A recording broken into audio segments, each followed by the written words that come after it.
Hey everybody, welcome to the Vox podcast. Mike here with Tim, our sweet producer, coming at you live from Auburn, California, where they've had power outages to prevent forest fires, though the forest fires have happened anyway. Is that true?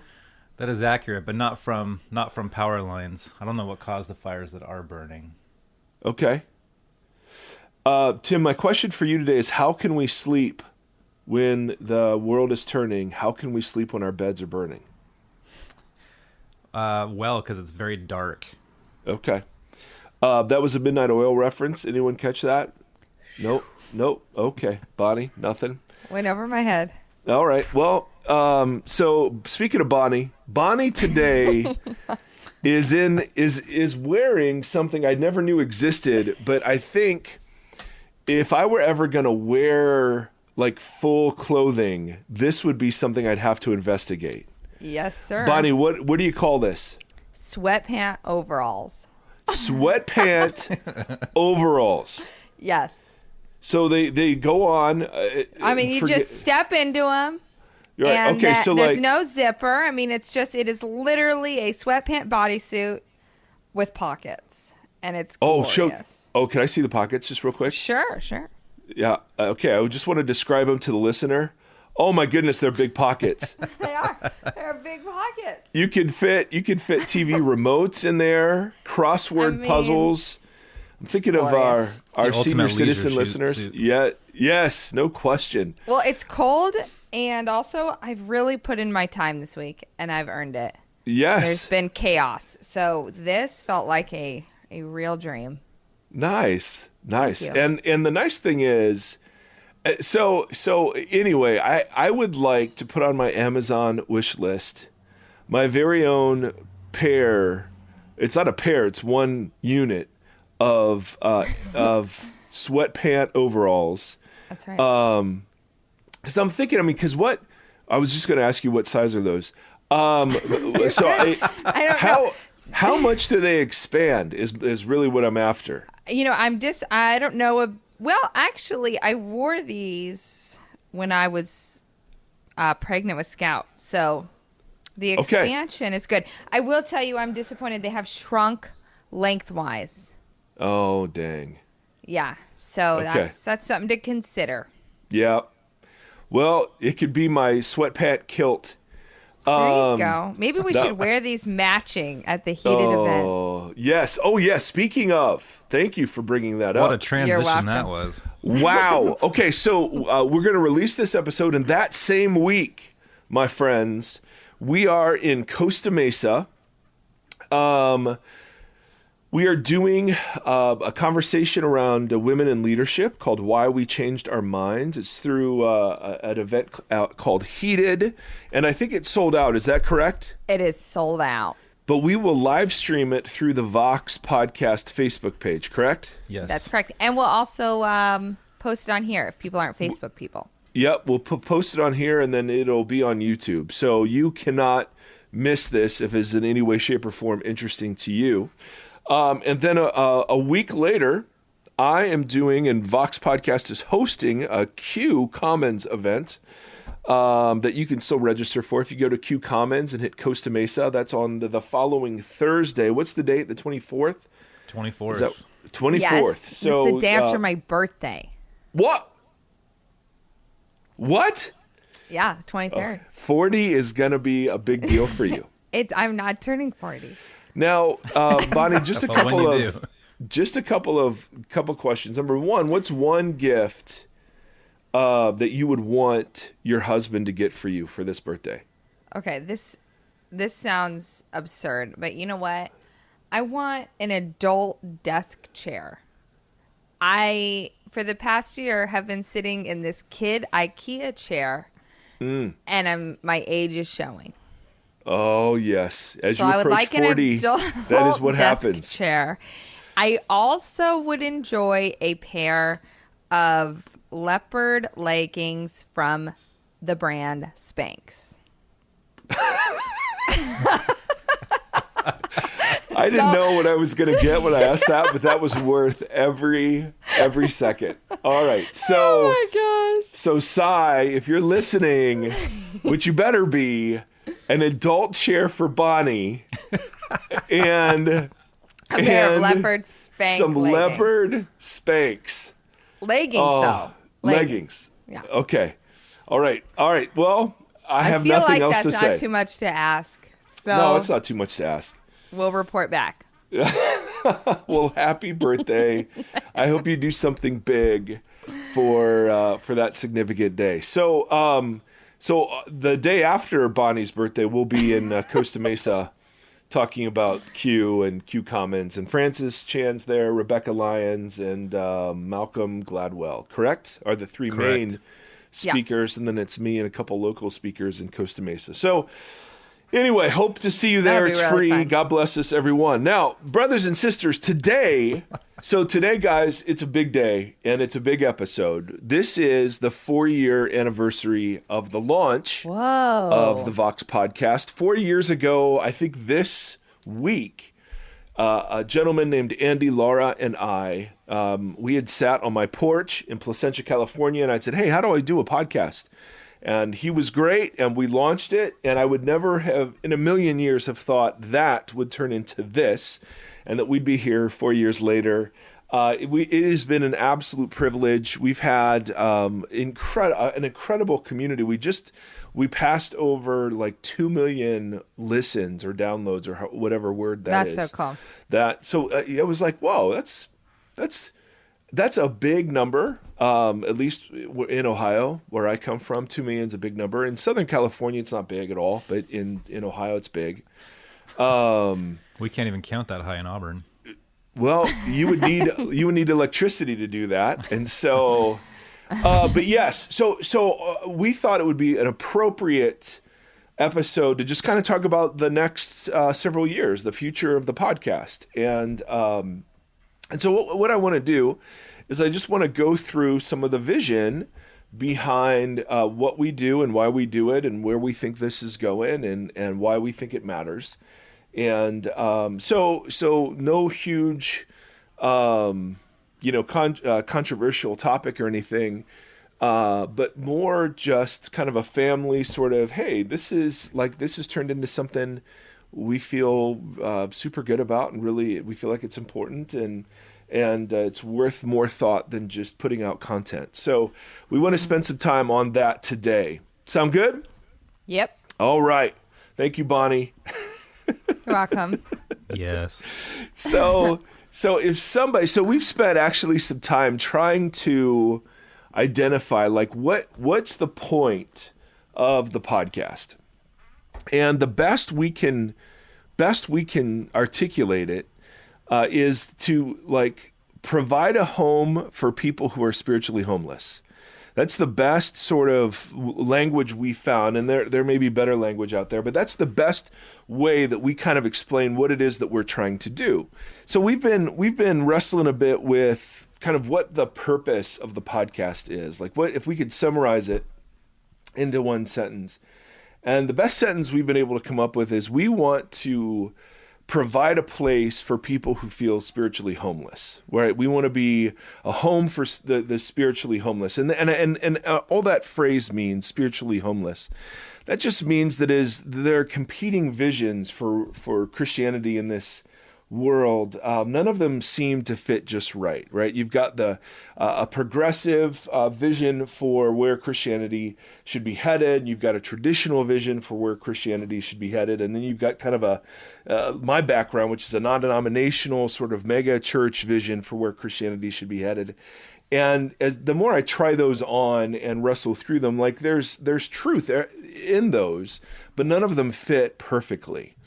And so I've been trying to think about this idea of spiritual homelessness and comparing it a bit to physical homelessness. So obviously, I'm not making a literal comparison. These are in no way, one is catastrophic and one is existentially tough, but these are not, equal concepts in any way, shape, or form.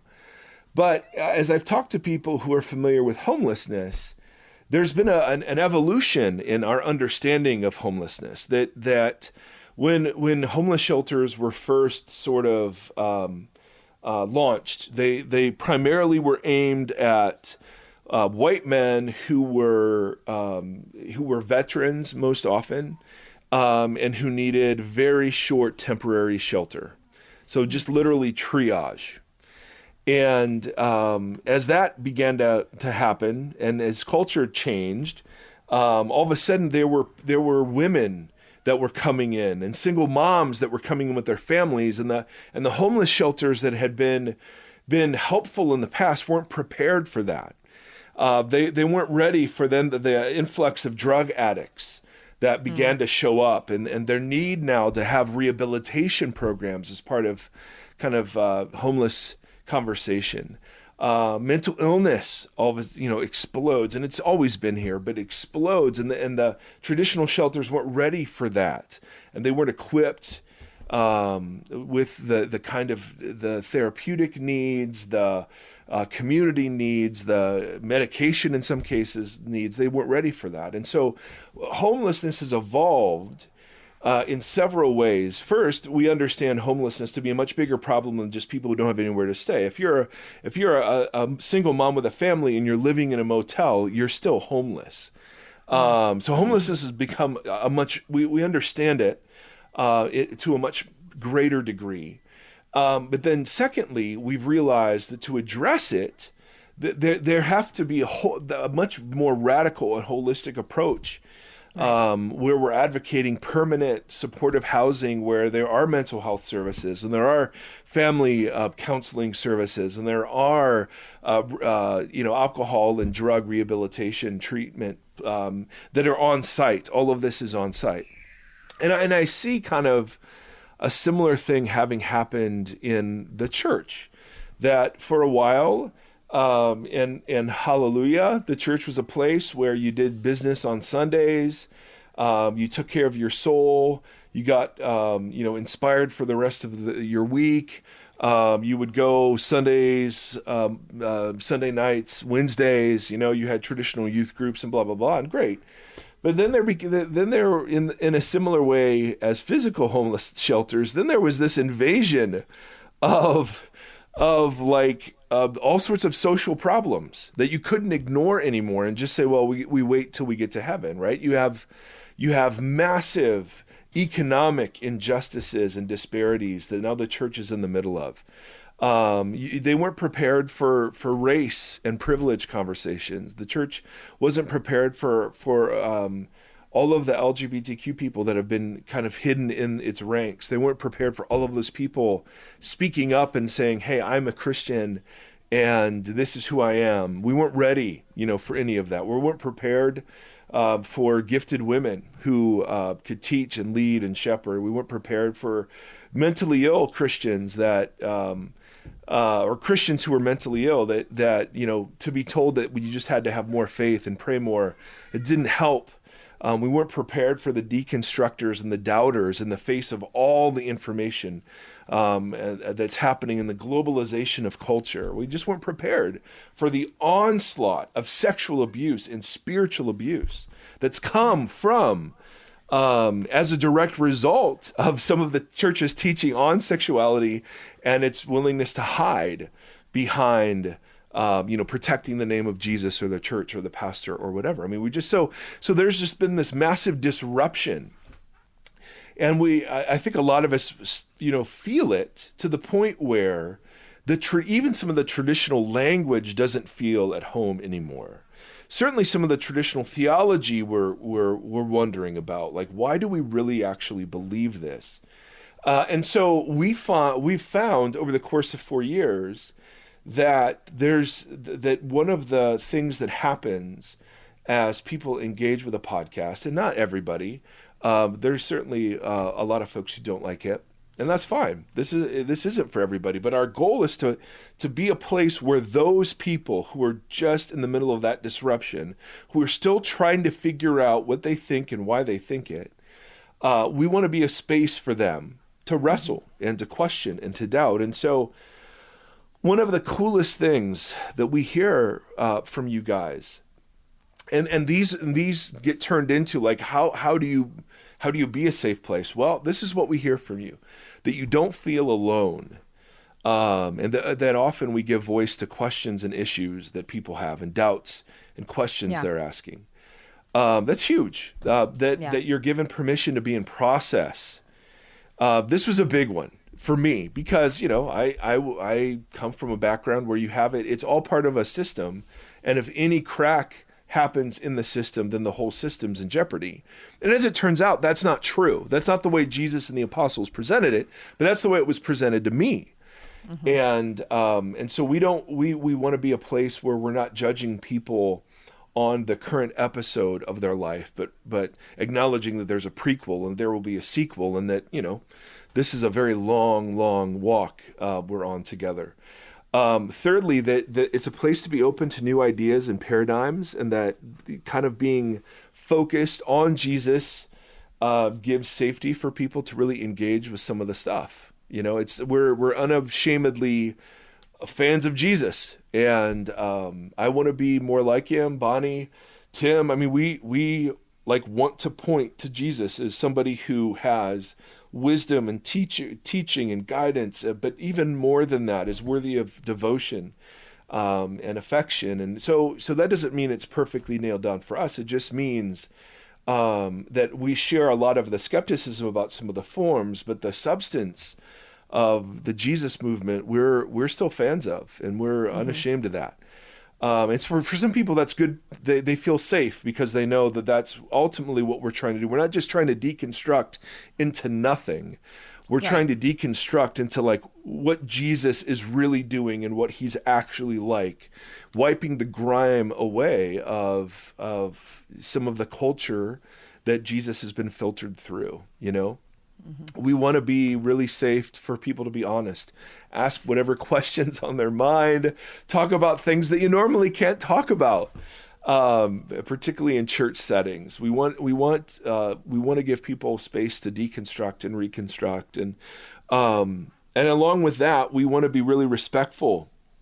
And again, I'm hit or miss on this, but we want to be very generous and gracious with the people with whom we disagree.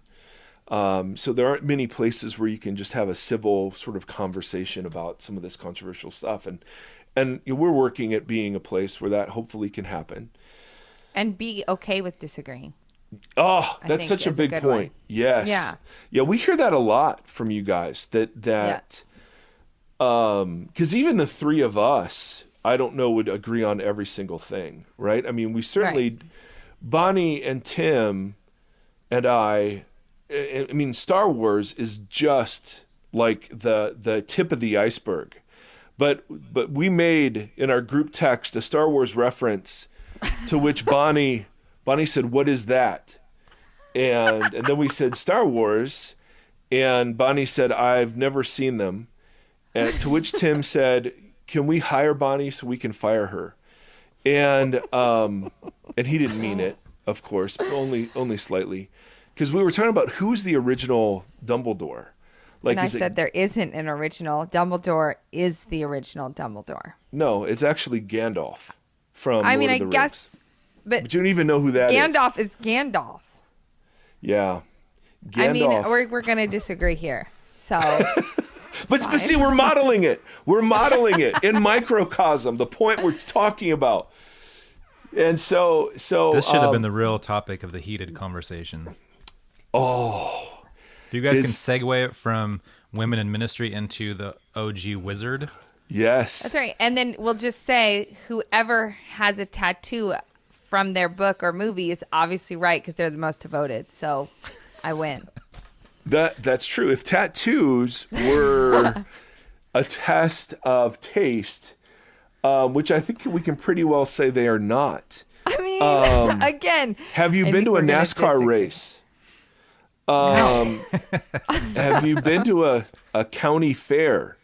I mean, I don't think you would just want to stay tattooed. Now, classy tattoos, okay. But see, here's the thing. Bonnie.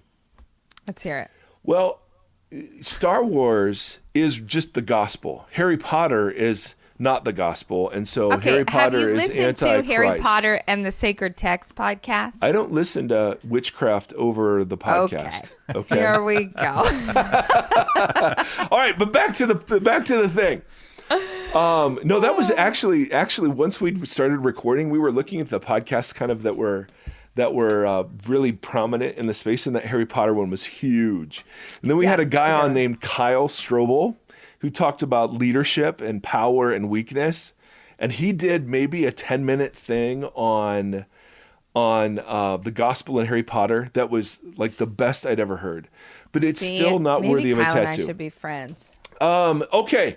But we want to be that kind of place where disagreement is actually encouraged. That the goal isn't for you to think like us. The goal is for you to come to your conclusions, to like, as Paul would say in Romans, like be fully convinced in your own mind. So that's awesome. So anyway, that's the kind of thing that we hear, and that's very validating for us because that's the kind of thing that we want. That's what we mean when we talk about a home or a space or a place. That's exactly what we're looking for. And you guys correct us. You guys encourage us. It's really a wonderful thing. So here are a couple of things we want to focus on moving forward.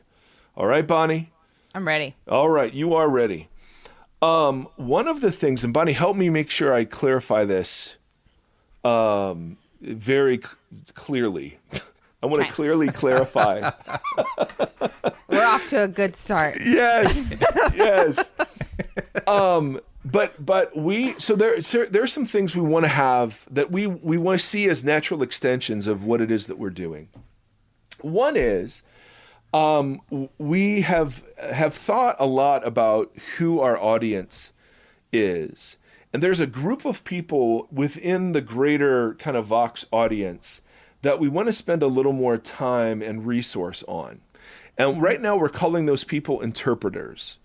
And these are people who are interested in interpreting the faith that's been handed to us to those who are coming up behind us or alongside of us. Mm-hmm. So here's what I mean by interpreter. Different from translator. Bonnie's a translator. Bonnie takes Hebrew, translates it then into English with a very with a grid and a vibe that she's looking for. But interpreting is a bit more dynamic. Interpreting is you're in the middle of a live conversation and you're paraphrasing, and it's not as exact. But there are a lot of us who really feel like there's been some good that's been handed down to us through the evangelical subculture, but it's been couched in a lot of not good. Mm-hmm. And so we are interested in how to interpret that for people who are interested in faith that are around us or coming up behind us generationally. So the best example I can give, if you're a parent, like I have conversations with my kids about sex, obviously, but they're so different from the conversations the church had with me. A, in that they're actual conversations. B, in that the message is entirely different. Like, of course, there's a value for purity and fidelity. Absolutely, there is.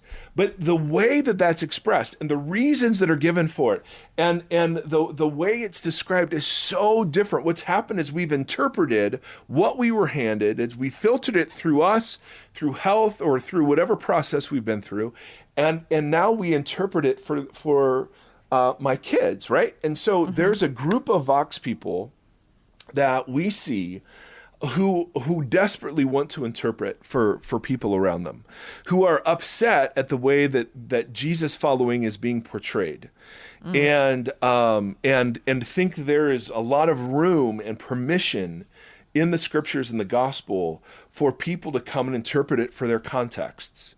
And so we see the Vox podcast. What we're doing now is kind of a cultural engagement sort of thing, but we want to start identifying and investing in interpreters. And first of all, am I making sense on the concept, Bonnie and Tim? Yeah. Is that? Yeah, Yes. somebody, and I think to just further clarify, Do it. in not just a vertical interpretation between like generation, Yes. but sometimes this is going to be a horizontal in terms of helping to sort of interpret the Bible, or what is God like in the midst of this cultural shift we're going Correct. through. To Yes. people who are trying to wrap their minds around it, or deconstruct or reconstruct, or stepping into it the first time or any of the above. Right. Well said, Bonnie. That's exactly right. I'm using generations as an example of the greater principle. If somebody says to me, like on a plane, hey, what do you do for work? Or, I don't lead with, well, I'm a pastor and of an evangelical church, right? Because I'm technically not, but like I would just have an entirely different conversation with that person now than I would have 10 years ago, right? Or if somebody asks me about, I feel like what we're doing is because Christianity is a revealed faith, we don't get to reinvent it. Right. There are some streams here that if you move out of, you're out of Christianity. And I'm sorry, that's actually just true. You should go a little bit further with that. I think that's a good point. The revealing or not reinventing a revealed faith. So no, I think thank you, Tim. I think it is a big point, and it's one when what you've got in the Bible is a collection of witnesses to the work of God in the world, right? And obviously it's interpreted and it's translated and it's all sorts of things, right? We don't have direct access to Jesus speaking his words, but we have access to the way the gospel writers recorded his words. And in that way we have access to Jesus. You know what I mean? And so Paul's very, very clear as he is working out this Hebrew kingdom of God stuff in front of a Greek audience, that there are parts of it that you can interpret for them. And that's what he means when he says, I become all things to all people. But there are other parts where he will say to his Greek followers, hey, for what I received, I handed on to you. Mm-hmm. Right? And then he gives two things. First, he gives one in communion, in 1 Corinthians 11, and then he gives one about the resurrection, 1 Corinthians 15. And in both of those instances, he's quoting something that he had received as authoritative tradition. So for us, the way that works out is we can have all sorts of debates about women in ministry or spiritual gifts, or should you be dunked or sprinkled as an infant or an adult or whatever, right? Those are all fine. But there does come a point when if you start jettisoning the central core sort of revelation of what makes the Christian faith, then we're talking about something else altogether. That's why we had a whole episode on the president of a seminary coming out and saying, well, it doesn't matter if you think the resurrection is just a spiritual principle. Right. It's like, well, it doesn't, but that's not a Christian conversation. Christians are exactly those people who were convinced that this Jesus had been vindicated and risen and began a new creation.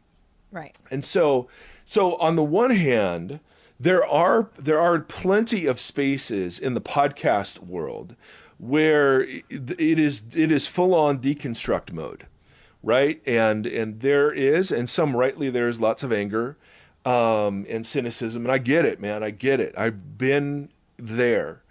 But then there's the part. There's still part of the conversation. I just can't get over the beauty of Jesus. I just can't. I cannot. And the more I've deconstructed other things, the more beautiful he has become. And the more central his way of seeing the world has become in the way I want to see the world.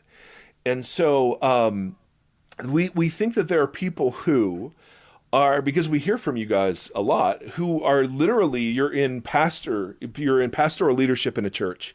You're hosting a youth group. You're raising your kids. You're wrestling with big questions your coworkers are asking. And what you're interested in isn't just deconstructing you, but it's actually presenting the beauty of Jesus to the world in a way that honors the beauty of Jesus and the deep and abiding questions and issues that people are having. Mm-hmm. And so interpreters are those people who are kind of like us, who are willing to out loud wrestle through it, but we do it for the sake of other people too. You know what I mean? And you never just interpret to yourself. You're always interpreting from two parties. And in this case, we want to interpret from the Christian tradition into the modern world. And there are parts of the tradition in the evangelical culture that have been harmful and whacked, and they need deconstructed and they need ruined. And then there are parts, because it's a revealed faith, there are threads that have come through that we still say, yes, amen, those things are true. And so there are a group of our listeners who are activists in that way. Like these are the people that share the podcast. Like, you got to hear this. And it's not because it's so great, but because it's resonating with them, and they immediately want to help other people interpret along similar lines. Mm-hmm. You know what I mean? These are the people that start micro communities, or table fellowships, or we've had people start home gatherings, just talking about, because what they're doing is they're just bringing other people with them in this big conversation. Does that make sense? Absolutely. Yes. Man, great stuff, Tim. Thank you, and Bonnie, thank you both. Because that's a really key part, I think, of our future, is resourcing the people who want to begin or continue interpreting the faith. And so we're going to start a separate stream of podcasting. We don't know what it's called yet. We don't know if it'll be on this feed or a new feed, but we're going to kind of have those interpreters in mind. We're going to do much more Bible-y stuff, because we want to receive from tradition, and then we want to interpret into current situation. And so it's going to be more Bible-y. We'll probably make different assumptions about the people who will listen to that. Our assumptions for Vox, I mean, we hardly have any, right? Because we hear from people all over. Age, ethnicity, part of the world, sexual orientation. On this one, we'll probably do a bit more presuming of like a Christian background, or someone who's very, very curious to hear more about what the scriptures teach. And so anyway, the first part of what we see the future as, we want to invest in those interpreters. We want to have another stream of content for people and conversation, for people who kind of who want equipped. Oh, Tim, there's your damn word. Equipped. I hate that word. I'm making a whole list of them too, because I'm just like, man, I get pushback from people on messy, process, deconstruct, like all the key terms. I hate when people say echo. I echo. Really? That. Oh my gosh. It's in every evangelical prayer ever. Oh, I echo. No, we deconstruct. just echo what he's saying. Really? Okay, I haven't heard that one. My favorite is bless this food to our bodies, as if God was going to intervene and take the In-N-Out burger that I'm eating and turn it into the nutritional value of cauliflower. Broccoli. Man, I don't know, but you just decided what I'm having for lunch today. Not all of us can just go out and have In-N-Out burgers, guys. I'm just saying. That must be nice. Oh, I guess I could too. Hey. Never mind, Erre, you're in the cul-de-sac. Jeez. All right, so the first thing we're going to do is we're going to create another channel for content, and we don't know how or what, but our goal is to get to that relatively soon. The second goal we have is we want to start putting resources behind, we're calling them micro communities, but you can call them anything. Like my buddy Dave Gibbons calls them havens. At Vox Community, we called them table fellowships. But they're smaller gatherings of people who are wrestling through some of the big conversations together. Yeah. And we've heard from some of you who are doing this naturally, but we want to help people do this more intentionally if it's helpful. So Tim's been doing something in Auburn that is super interesting. And so I'd love to hear just a little bit about what you're doing. This is one example of how sort of a micro community could develop around some of this stuff. Well, before we moved up, because Shauna, my wife, and I both grew up here, but had been gone for 17 years. So we were familiar with the area. We were familiar with the big churches and whatnot. So when we were moving back up, we were asking people about where they're going to church, what the church is about, blah, blah, blah. A lot of people were not happy or were feeling homeless, and we're having a hard time finding a body. And we're like, well, then we'll just start something, not a church, but we'll start something where people can kind of come together and wrestle through the things that they're having a hard time with, or ask questions together. We made it very clear that we were not trying to replace church, that we were not trying to we were just trying to offer a space for people to come and hang out. And we did it over table fellowship, over dinner, over meals. Because as we've discussed on here, it seems to be one of the best models for how to have fellowship with other people. And to begin, we just invited a bunch of people to our home. We cooked a big dinner. There was 1 million kids running around. It was That's very true. I was real there. and organic. Mike was there for the first one, and Mike kind of gave a pitch or gave a foundation for what it was that we'd been talking about with safe places, with why the table fellowship, with just all that kind of stuff, creating a community. Then we did a Q&A. That sounds official. We were sitting in my living room, and people asked questions, and Mike answered them, and we tried to set up that idea. And then, so we've done it 3 or 4 times now. We do it once a month. We try to switch nights of the week so that different people who have restrictions can come. We've been hiring babysitters, and we tackle a different topic. So the second time we met, it was a totally different group of people. And it was right after we had done the episode about Joshua Harris and the Hillsong guy. I can't remember his name right now. Marty. Yeah. Yep. Marty Sampson, yeah. Yeah. And then, and just because we were talking about how the church handles people who fall away from the faith, etc. Because we have a lot of people who we have people who attend church and are very involved in church every week. And then we have people who have not been to church in 15 years because they got hurt really bad. And then we have, all across the spectrum. But what's the promise? What's the promise you make them? We make a promise that no matter what, that it's a safe place to come and wrestle and talk and ask about anything. Is that what you're asking? Yep. I feel like you're asking a specific question. I don't know. No. That's it. That's it. I mean, because you very specifically pitch them.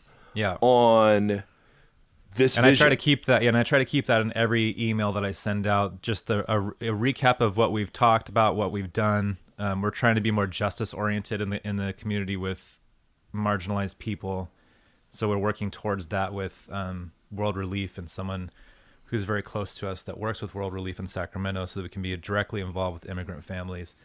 And you had them listen to a podcast episode prior to coming. That's what I was going to ask. Do you use the podcast as like, hey, this is sort of the direction we're going? Every week or every month, yes. So I don't remember. I think we sent out the spiritually homeless one for the first meeting. We sent out the one with Joshua Harris and that episode for the second one, just as conversation starters. I think I said, like, we can, if someone's dealing with something, wants to talk about something, is angry about something, we'll push everything aside and go there. But, and my wife is the smartest teacher I've ever met, and she's a teaching nerd. So she's been taking over the structure format for how we're doing things, just because she understands better how people can safely and most effectively process information. So it's been really cool. It's been totally different people every single time. If everybody shows up at the same time, it's going to be an issue, but but it's been great. And people are really reacting well to it. And it's been a lot of great conversations have come from it. Yep. And so guess what? We don't have to define it as anything. It doesn't. Yeah. Are you planting a church? No. We're just building a community. We're just being people. But I'm avoiding all titles altogether. I'm a big title avoider. So every time I send the email out, I've just been calling it community dinner, and then letting people just respond to that. Exactly. And there's a hunger for it. There is. In the church and outside of the church. And yes. And so what we want to begin to do is there's our listenership, which we're thrilled by and couldn't be more excited. And then there's a subgroup of interpreters. And then in that subgroup, there are people who actually are in some way, shape, or form already doing this. Right. Or want to do this. And so we want to begin to help resource, equip people who are interested in this. And Bonnie, you've been a part of this movement as well. Mm-hmm. What have been some of your observations? Yeah, I think having resources is key, because you can, especially if you're used to coming to church, you can feel like this sort of pull that you need something. Like, I need Yeah. a formatter. I needed this. And that falls away pretty quickly. But it is nice to all be on the same page, at least for a conversation starter. But the other thing I've noticed that is really, really life-giving is that some people shy away from the vulnerability of it, right? Some people do want to go to church to hide. But mostly that guard comes down when you're in a living room and you're looking at each other face to face. I think something really important and really special happens in that context. And some of my most growing and life-giving moments in my faith, in terms of being able to take a step to deconstruct and reconstruct, like feeling safe to do that, has been within the context of a smaller group of people who I feel safe and well connected with. So, yeah, it's been really life altering for me as well. Yeah, we think it's absolutely critical. And so what we mean by micro community is the enfleshment of the kind of community that we're seeking to embody on the podcast. We want to see that enfleshed because it needs to be. Worked out. Yeah. Yeah, and worked out together. So that's what we mean by a micro community. So we want to invest in interpreters. We want to resource those in micro communities. And big announcement, we've been in Columbus now 2 years, and I want to start a sort of a community here in the same way Tim is doing that in Auburn. And I know we have a bunch of listeners in Columbus. This is not a church. This is not a church plant. But my wife and I and my family, we are desperate to find some like-minded people to walk the way of Jesus with. And so we're going to have a couple of open houses in the next several weeks. If you are in Columbus and you are interested in finding out dates, times, and where we live, would you right now email hello@voxpodcast? We also have a email list from people who are interested in a Vox Ohio. We'll also reach out to you if you're already on that list. But if you're hearing this, and again, this is not a church. This is not calling you away from your church. This is not if you're already in church. And this certainly is not something where you've got to have it all together. It's literally what just Tim and Bonnie have talked about. We want to start one of those in Columbus. And so please email hello@voxpodcast.com. Let me know you're interested. I will give you the dates and the times, and then I'll give you our address, our super secret suburban Columbus, Ohio address. Can they email there too if they want Tim's Oh, info? yes. Oh, yes. Cool. Yes. And maybe as it grows and people are saying, hey, this is where we're doing one, we could set up sort of a directory, and then people could find it in their area. Look at you go. Who was showing me? There was another podcast who actually has that. They have a listener directory.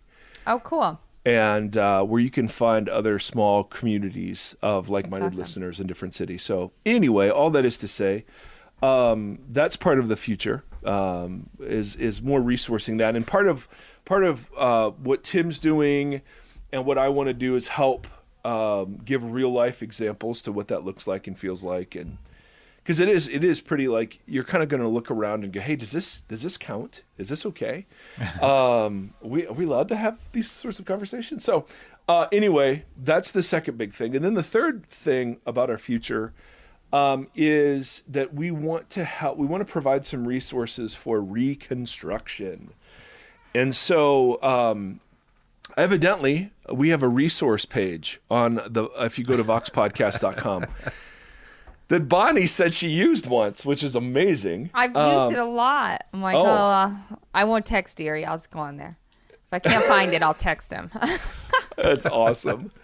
Anyway, we have a resource page, but what we want to do is we want to start curating content for people who are interested in reconstructing. So yes, here's a view of the Bible that has not worked for us, at least not in the way that we're seeing the world engage these days. And how do I find out about other views of the Bible? Now, this resourcing can include any of the following: books by other people, books by us, online teaching by us. One of the things I'm looking at is to try to find a studio in Columbus where we could film some stuff, because Columbus is well known for its filmmaking. Absolutely. We don't have In-N-Out, but we have White Castle. I don't even know if you guys know what that is. That's so good. They're tiny. No. They're tiny Oh, bits they're of grease. so good. You can eat like 12. Yeah, and they really are sliders. Like they slide all the way through you. Okay. From the top to the bottom, they just slide. Too much. Yep, they just slide. So, anyway, so we'll announce more of that as we go. So does that make sense? Yeah. Yes. Home for the spiritually homeless. What's that mean? Well, we want to embody certain values in the podcast. Great. What about future? We want to invest in interpreters. We want to, and obviously we're going to talk more about this stuff. This is just sort of announcing. We want to build a micro community in Columbus, and we would love to do it lots of other places. And then we want to be more directive when it comes to reconstruction. And we learned a bit about that from the mini episode we did on our favorite books. And the response we got was like, dude, list these out. Let me hear them. And we're like, oh, okay, well, obviously that was, some people found that helpful. So we want to do more of that. Lastly, and this will be the most sort of engaged I'll be about talking about money for the podcast. Like we're going to start mentioning that you can find us on different giving platforms. Because we get asked about that a lot, and I'm not very good at remembering to do that. But you need to know, like, we are officially a 501c3 nonprofit organization, and we are fully listener supported. Like absolutely. There is we are the NPR of the podcast world, except that there already is an NPR of the podcast world. So we're like them. We're going to Bonnie's committed to doing pledge drives. No, but I bring this up because to do all of this has taken a great deal of resourcing, and to look into the future will take a great deal of resourcing. Right. And I need to get over being shy in saying, hey, we're listener supported and we'd love for you to join us in that. And there are two platforms. One is called Patreon. That is a platform for ongoing giving, and there are tiers so it starts at $5, and I think it goes up to $100. It's like $5 a month, all the way to $100 a month. And at Patreon, you actually get their Pearl Jammed themed levels, of course. As all things should be. As all things should be. Bonnie, you know who that is, correct? I know who it is. I've read the levels, though. They don't mean nothing to me. You don't need to add any commentary. We'll call you I'm just Griffin, here to diversify Griffin the Dork. cultural references that you two occupy. Oh, but they're not. See, there's something about being a white man that just doesn't get represented enough. Oh in culture. my gosh. Let me pull out my violin for you. So we're here to represent the nerd population. All right. So Patreon. So Pearl Jam levels. But you get thank yous for those levels. And we have two Facebook groups. We have an open Facebook group, and there's Gombus. Tim Gombus was on there yesterday. Oh, Tim's in there. He's in the going mix now. nuts. Oh, it's so amazing. It's so fun. I love it. And then we have a closed one that's for Patreon people only. Yeah. And so we get lots of asks to get in there. And if you haven't heard from us, it's because you're not a Patreon supporter. Sorry, not sorry. So we do, like, we're starting a book club at one tier, and I'm slowly doing a Revelation podcast series, like slowly. I need to pick that up.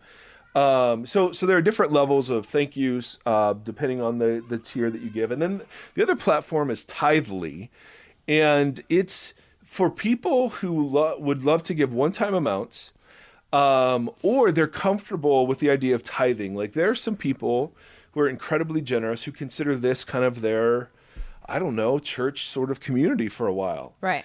And so they tithe to this, and Tithely is just kind of a better platform for that. Either way, Tim, is that you? What? With that truck? I heard a truck. Oh yeah.